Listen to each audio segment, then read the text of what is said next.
যেদিন জুলাই সনদে স্বাক্ষর হবে সেই দিনটি পর্যন্ত তাদেরকে রাস্তায় নামতে হচ্ছে। আমি মনে করি এই জাতির জন্য এটি লজ্জাস্কর। আমরা বারবার দাবি তুলেছি, তাদেরকে স্বীকৃতি দিন, সাংবিধানিক স্বীকৃতি দিন, তাদের প্রতি মর্যাদা দেখান। কিন্তু না, আমাদের ইন্টারিম সরকার তা দেখাতে ব্যর্থ হয়েছে বলেই আজকে তারা সংসদের দক্ষিণ প্লাজায় অবস্থান নিয়েছিল। আমরা শুনেছি এখন সরকার এই বিষয়টা গুরুত্ব সহকারে নিয়েছেন, কিন্তু এর মাঝে কিছু অসুন্দর কাজ হয়েছে কিনা আমি নিশ্চিত না। যদি হয়ে থাকে তাহলে আমি ব্যথিত, দুঃখিত, লজ্জিত। এই যারা জালিমের হাতে মার খেয়েছে, আজকে ইন্টারিম সরকারের পুলিশের হাতেও যদি তারা মার খায়, এ লজ্জা আমরা কোথায় ডাকবো?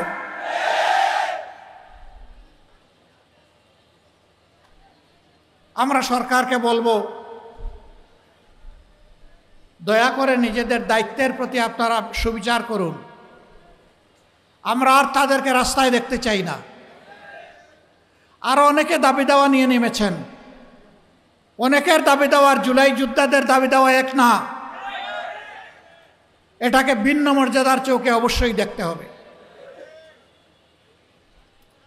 বন্ধুগণ, আসলে যে সমাজের সর্বাঙ্গে ব্যথা, আপনি মলম লাগাবেন কোথা? দুর্নীতিতে এই সমাজ পুরোপুরি ছেয়ে আছে। আগেও ফ্যাসিজমের সময় দুর্নীতি হয়েছে, এখন আরো বিপুল শক্তিতে এখন দুর্নীতি হচ্ছে। কোথাও মানুষের কোনো শান্তি নেই, নিরাপত্তা নেই, ইজ্জত নেই। প্রতিদিন চাঁদাবাজি, এইটা সেইটা কেন্দ্র করে অহরহ মব হচ্ছে, দুর্ঘটনা ঘটে চলছে। এর তো সমাপ্তি অবশ্যই হতে হবে। কে করবে এই সমাপ্তি? যারা নিজেরা ধৈর্য ধরে দায়িত্বশীলতার পরিচয় দিচ্ছে, যারা দেশের মানুষকে নিয়ে আগামীর একটি নতুন বাংলাদেশের স্বপ্ন দেখে, তারাই কেবল পারবে এই যন্ত্রণা থেকে জাতিকে মুক্ত করতে। আমরা একটি নিপীড়িত সংগঠন, আমাদের সাথে যে আচরণ করা হয়েছে, এই পাক ভারত উপমহাদেশে কারো সাথে সেই আচরণ করা হয়নি। বাংলাদেশের ইতিহাসে কারো সাথে সেই আচরণ করা হয়নি। এক এক করে আমাদের 11 জন নেতাসহ হাজারো সহকর্মীকে হত্যা করা হয়েছে।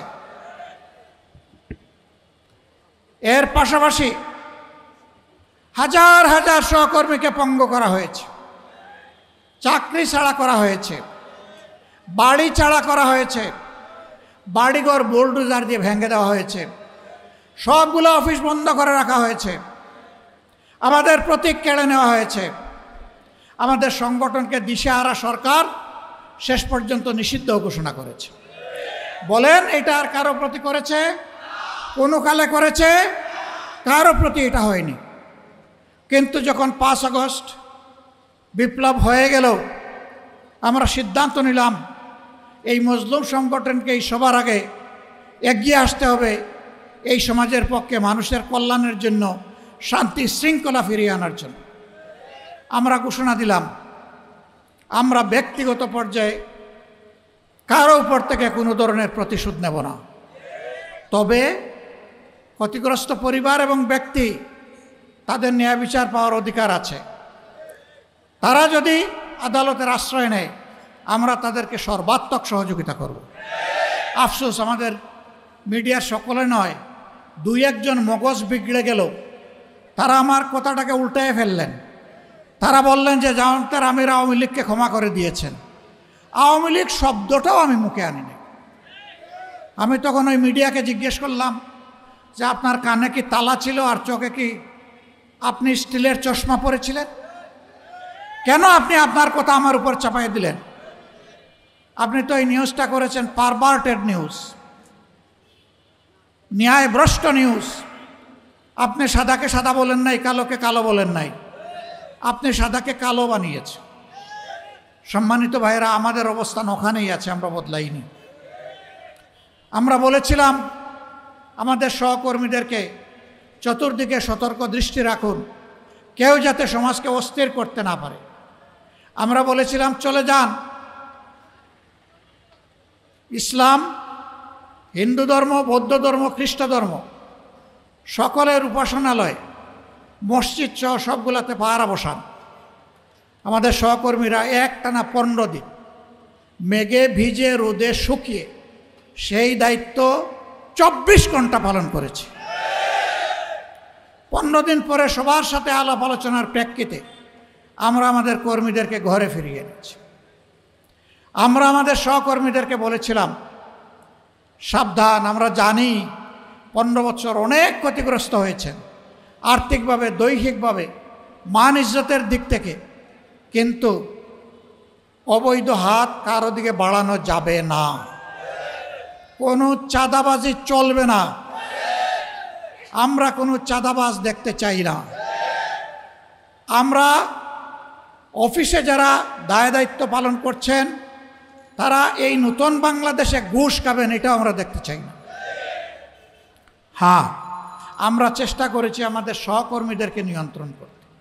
এর মাঝে কেউ ব্যতিক্রম করলে ছাড় দেই নাই, 2-1টা ব্যতিক্রম হয়েছে, কঠোরভাবে তাদেরকে ধরা হয়েছে, ব্যবস্থা নেওয়া হয়েছে। কিন্তু আলহামদুলিল্লাহ বাংলাদেশের আপামর জনতা সাক্ষী যে আজ বাংলাদেশ জামাতে ইসলামী চাঁদাবাজ দল হিসাবে কুপরিচিতি লাভ করে নাই, বরঞ্চ নিরীহ জনগণের পাশে, ব্যবসায়ীদের পাশে দাঁড়াতে গিয়ে, ফুটপাতের আমার ক্ষুদ্র হকার ব্যবসায়ী ভাইদের পাশে দাঁড়াতে গিয়ে বহু জায়গায় আমাদের মানুষ সন্ত্রাসীদের হাতে, চাঁদাবাজদের হাতে আহত হয়েছে। হ্যাঁ, এটি নিয়ন্ত্রণ করার দায়িত্ব সরকারের। আমরা তো সরকারের কেউ না, আমরা সরকারকে দাবি জানিয়েছি, কিন্তু এই সরকার কিছুই করতে পারেনি। আমরা কথা দিয়েছি দেশবাসীকে, আপনাদের ভালোবাসা এবং সমর্থনে আল্লাহ রাব্বুল আলামিন যদি আমাদেরকে এই দেশবাসীর খেদমতের দায়িত্ব দেন, সরকার গঠনের সুযোগ দেন, আমরা নিজেরা চাঁদা তুলব না, নিরীহ জনগণের কাছ থেকে জুলুম করে এবং কাউকে চাঁদাবাজি করতে দেব না। অফিস আদালতে ঘুষের বাণিজ্য আর চলবে না, অবৈধ দখলদারি বরদাস্ত করা হবে না, দুর্নীতির মূল জড় কেটে দেওয়া হবে ইনশাআল্লাহ। আমরা একটা দুর্নীতিমুক্ত বাংলাদেশ দেখতে চাই। জাতি, ধর্ম, দল, মত নির্বিশেষে 18 কোটি মানুষের প্রত্যেকটা নারী পুরুষ রাষ্ট্রীয় সংবিধান স্বীকৃত তার সকল অধিকার সমানভাবে ভোগ করবে ইনশাআল্লাহ। আমরা সকলের জন্য ন্যায় বিচার কায়েম করব। বিচারে কারো প্রতি কোনো সামান্য তারতম্য করা হবে না। আমাদের শ্রমিক ভাই বোনদেরকে নিজেদের ন্যায্য দাবি আদায়ে রাস্তায় নেমে আর জীবন দিতে হবে না। তারা ঘরে বসে তাদের অধিকার পাবেন। শ্রমিকরা যদি তাদের শ্রমের ন্যায্য মূল্যায়ন পায় তাহলে মালিকরাই উপকৃত হবেন। তখন তারা সন্তুষ্টির সাথে পূর্ণ যোগ্যতা উজাড় করে তারা তখন কলকারখানার গতি বাড়িয়ে দেবে, এতে মালিকরাই উপকৃত হবে। শ্রমিক টকাইয়া কোনো মালিক বাঁচবেন না। শ্রমিক মরলে আপনার ইন্ডাস্ট্রি বা কারখানারও মৃত্যু হতে বাধ্য। আমরা এখানে শ্রমিক মালিক সংঘাত চাই না। আমরা চাই শ্রমিক মালিক পরস্পরের সহযোগী, পরস্পরের ভাই। আমরা এই সহমর্মিতা, সহযোগিতার ভাবটাই আমরা এখানে স্থির করতে চাই। কিন্তু আফসোস, যুগের পর যুগ বিভিন্ন শ্রমিক সংগঠন আমাদের শ্রমিক ভাইদের অধিকারকে বিক্রি করে নিজেরা লাভবান হয়েছে। শ্রমিকদের ন্যায্য কোনো দাবি তারা আদায় করে নাই। শ্রমিকরা পথে পথে কষ্ট করেছে, জীবন দিয়েছে, পঙ্গু হয়েছে, চাকরি হারা হয়েছে, লাভবান হয়েছেন নেতারা। বাংলাদেশ জামাত ইসলামী এই বৈষম্যের বিরুদ্ধে। সম্মানিত ভাইয়েরা, এই কাফরুল মিরপুরে একসময় কিসের রাজত্ব ছিল তার সাক্ষী আপনারা। আল্লাহ তাআলার কাছে সাহায্য চাই আবার যেন সেই দুঃশাসন এখানে ফিরে না আসে, কারো হাত ধরেই যেন এখানে ফিরে না আসে। এই এলাকার মানুষ শান্তি এবং সম্মানের সাথে যেন বসবাস করতে পারে। ব্যবসায়ীরা তাদের জায়গায় ব্যবসা করবেন, চাকরিজীবীরা চাকরি করবেন, ছাত্রছাত্রীরা তাদের লেখাপড়ার কাজ চালিয়ে যাবেন, মা বোনেরা পেশাগত এবং সাংসারিক দায়িত্ব পালন করবেন, যার যার জায়গায় সম্মান এবং নিরাপত্তার সাথে তারা এই দায়িত্ব পালন করবেন। আমরা সেই রকমই একটা কাফরুল এবং সেই রকম একটা মিরপুর গড়ে তুলতে চাই প্রাথমিকভাবে, এবং আমরা সারা বাংলাদেশের চিত্রই একাকার চাই, একই ধরনের চাই। আমরা কোথাও উন্নয়নের ক্ষেত্রে কোনো বৈষম্য চাই। এই কাফরুল এবং মিরপুরে কোনো খেলার মাঠ নাই, পার্ক নাই, সাঁতার শেখার জন্য সুইমিং পুল নাই, রাস্তাঘাটগুলো পর্যাপ্ত নয়, অপর্যাপ্ত। যা আছে কিছু কিছু জায়গায়, বেশ কিছু জায়গায় ভাঙ্গাচোরা, ড্রেনগুলা খোলা, ময়লা, দুর্গন্ধযুক্ত। এটা শুধু মিরপুর আর কাফরুলের দৃশ্য না, এটা আমাদের আধুনিক তিলোত্তমা ঢাকার দৃশ্য। আপনি ঘর থেকে বের হয়েছেন, হয় আপনার নাক দুর্গন্ধ প্রুফ হয়ে গেছে, অথবা নাক চেপে আপনাকে রাস্তা অতিক্রম করতে হবে। এর পাশাপাশি ছিনতাইকারী, চোর ডাকাতদের, বাটপারদের হাতে আপনাকে পড়তে হবে। আমরা এই সকল যন্ত্রণা থেকে সমাজকে মুক্তির জন্য লড়াই করতে চাই ইনশাআল্লাহ। আমরা সমাজে যারা অপকর্মে লিপ্ত, দুর্নীতিতে লিপ্ত, চাঁদাবাজিতে লিপ্ত, তাদেরকে একটা সিম্পল মেসেজ দিতে চাই। এই সব অপকর্মের বিরুদ্ধে লড়াই আমরা শুরু করেছি, এগুলা খতম না করে আমরা বিশ্রাম নেব না, আমরা থামবো না ইনশাআল্লাহ। মাঝপথে থামার কোনো প্রশ্নই আসে না। সব কিছুকে গ্রাউন্ড লেভেলে নামিয়ে না আনা পর্যন্ত আমাদের লড়াই অব্যাহত থাকবে। সেই লড়াইয়ের কি গর্বিত অংশীদার আপনারা হবেন? রাজি আছেন? বলবেন যে আমাদেরকে দিয়ে আপনারা আবার ঘরে বসে থাকবেন কিনা? না না, আপনাদের সাথে পিছনে নয়, সামনে থাকবো ইনশাআল্লাহ। আমরা জিতবো না হারবো এটা আল্লাহ তাআলার ফয়সালা, কিন্তু মানুষের জন্যে, মানুষের মুক্তির জন্যে আমাদের লড়াই আল্লাহর উপর ভরসা করে আমরা চালিয়ে যাব ইনশাআল্লাহ। আসুন, একটা নিষ্কলুষ, শান্তি, সৌম্যের মিরপুর কাফরুল, অহিংস একটা কার্প এবং মিরপুর গড়ার জন্য নূতন করে আবার আমরা শপথ নিই। দাড়িপাল্লা ইনসাফের প্রতীক। মহান আল্লাহর কাছে তৌফিক চাই, আল্লাহ তাআলার দেওয়া এই ন্যায়নিষ্ঠ প্রতীকের সাথে আমরা যেন কোনো ধরনের বিশ্বাসঘাতকতা না করি। আমরা যেন আল্লাহর দেওয়া এই প্রতীকের মর্যাদা রক্ষা করতে পারি। এই প্রতীকের কথা কালামে হাকিমে উল্লেখ করা হয়েছে। ইন্নাল্লাহা ইয়া'মুরুকুম বিল আদলি ওয়াল ইহসান। আল্লাহ তাআলা তোমাদেরকে নিশ্চিতভাবে নির্দেশ দিচ্ছেন, তোমরা সমাজে ন্যায় বিচার, সুবিচার কায়েম করো। এই মিজান, এই পাল্লার মাধ্যমে টেস্ট, তোমরা পাল্লায় সঠিক ওজন করো।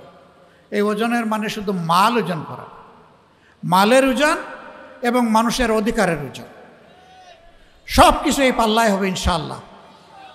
আপনারা দোয়া করবেন। কষ্ট করে এসেছেন, বৃষ্টির মধ্যে আইসা দেখি এখানে বলা হচ্ছে দাড়িপাল্লার প্রতীকের স্লোগান, কিন্তু সবার মাথায় দেখি একটা করে চেয়ার, কারণ উপর থেকে বৃষ্টি পড়ছে এই জন্য। এখন আল্লাহ তাআলা রহম করেছেন, চেয়ার এখন আমাদের কোমরের নিচে চলে গেছে, এখন আর মাথার উপরে নাই। আল্লাহ রাব্বুল আলামিন আমাদের সবাইকে দেশের জন্য, মানুষের জন্য, আল্লাহর জন্য, আল্লাহর দ্বীনের জন্য, মানবতার জন্য, দেশের জন্য, বিদেশের জন্য, মানবতা যেখানেই দুঃখে দুঃখে মরছে সবার জন্য আমরা যাতে কাজ করতে পারি সেই তৌফিক আল্লাহ আমাদেরকে দান। সোনার বাংলাদেশ, নূতন বাংলাদেশ, স্বপ্নের বাংলাদেশ, শহীদদের বাংলাদেশ, জুলাই যোদ্ধাদের বাংলাদেশ, 18 কোটি মানুষের প্রাণের বাংলাদেশ গড়ার জন্য আল্লাহ তাআলা বাংলাদেশ জামাত ইসলামকে কবুল করুন। আমরা একা ক্ষমতার স্বাদ নিতে চাচ্ছি না, ক্ষমতার কোনো স্বাদই নিতে চাচ্ছি না। আল্লাহ যদি সরকার গঠনের সুযোগ দেন, আমরা ইনশাল্লাহ সবাইকে নিয়েই করব। এমনকি নির্বাচনে যারা আমাদের বিরোধিতা করবে তাদেরকেও বলবো, আসুন এই মূলনীতির ভিত্তিতে আমরা দেশটাকে দুর্নীতি নির্মূল করে একটা সুন্দর বাংলাদেশ, দুর্নীতিমুক্ত বাংলাদেশ গড়তে চাই। আপনারাও আসুন যদি এই নীতির সাথে আপনারা একমত হন। যারাই একমত হবেন তাদের ধর্ম কি দল কি আমরা দেখব না, তাদেরকে সম্মানের সাথে বুকে ধারণ করে একসাথে সরকার গঠন করা হবে এবং সম্মিলিত সরকার পরিচালনা করা হবে ইনশাআল্লাহ। সেই দিনটির জন্য আল্লাহর দরবারে কামনা করে আপনাদের সবার প্রতি গভীর কৃতজ্ঞতা এবং ধন্যবাদ জানিয়ে বিদায় নেওয়ার আগে দোয়া করি আল্লাহ তাআলা আপনাদের হায়াতে সিহাতে, আপনাদের ইলমে আমলে ইজ্জতে এবং রিজেকে বারাকা দান করুন। আল্লাহ রাব্বুল আলামিন গর্বের বাংলাদেশ গড়ার জন্য উপস্থিত সকলের দুইটা হাতকে আল্লাহ কবুল করুন। সুবহানাকাল্লাহুম্মা ওয়া বিহামদিকা আশহাদু আল্লা ইলাহা ইল্লা আনতা আস্তাগফিরুকা ওয়া আতুবু ইলাইক। আসসালামু আলাইকুম ওয়া রাহমাতুল্লাহি ওয়া বারাকাতুহু।